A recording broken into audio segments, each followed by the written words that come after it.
પ્રાર્થના સંદેશ ન્યૂઝમાં આપનું સ્વાગત છે। વાસદ નજીક નેશનલ હાઈવે પરથી દારૂ ભરેલી ટ્રક ઝડપાઈ।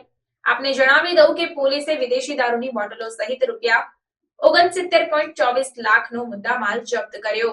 આણંદ એલસીબી પોલીસની ટીમે વાસદ નજીક વડોદરા અમદાવાદ નેશનલ હાઈવે પર ટ્રકમાં વેસ્ટ ભૂસાની આડમાં સંતાડીને લઈ જવાતા ₹29.19 લાખના વિદેશી દારૂના જથ્થા સાથે ચાલકની અટકાયત કરી છે।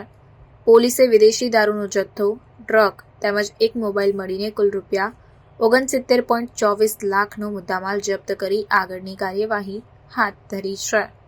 વાસદ ટોલનાકું પસાર કરી આણંદ તરફ આવનાર ટ્રકમાં વિદેશી દારૂનો જથ્થો સંતાડેલો હોવા અંગેની બાતમી આણંદ એલસીબી પોલીસને મળી હતી, જેથી પોલીસની ટીમે વાસદ નજીક વડોદરા અમદાવાદ નેશનલ હાઈવે પર વોચ ગોઠવી હતી। દરમિયાન બાતમી મુજબના વર્ણનવાળી ટ્રક આવતા પોલીસે તેને રોકી હતી અને ચાલક ગુરપ્રીતસિંહ ઉર્ફે સોનુ શિવસિંહ ઘુમાનની અટકાયત કરી હતી।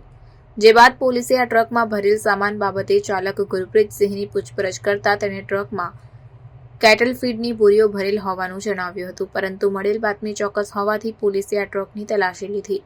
દરમિયાન ટ્રકના પાછળના ભાગે કન્ટેનરમાં વેસ્ટ ભૂસાની 50 બોરીઓ મૂકેલી નજરે પડી હતી।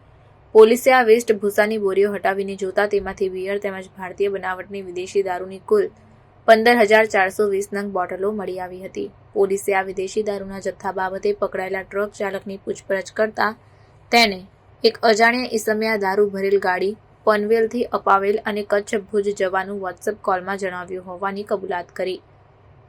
પોલીસે આ વિદેશી દારૂનો જથ્થો, જેની કિંમત ₹29,19,000, ટ્રક જેની કિંમત ₹40 લાખ અને એક મોબાઈલ ફોન જેની કિંમત ₹5,000 મળી કુલ કિંમત ₹69,24,000નો મુદ્દામાલ જપ્ત કર્યો અને પકડાયેલા ટ્રક ચાલક ગુરપ્રીતસિંહ ઉર્ફે સોનુ શિવસિંહ ઘુમાન વિરુદ્ધ પ્રોહિબિશનનો ગુનો નોંધીને કાયદેસરની કાર્યવાહી હાથ ધરી છે।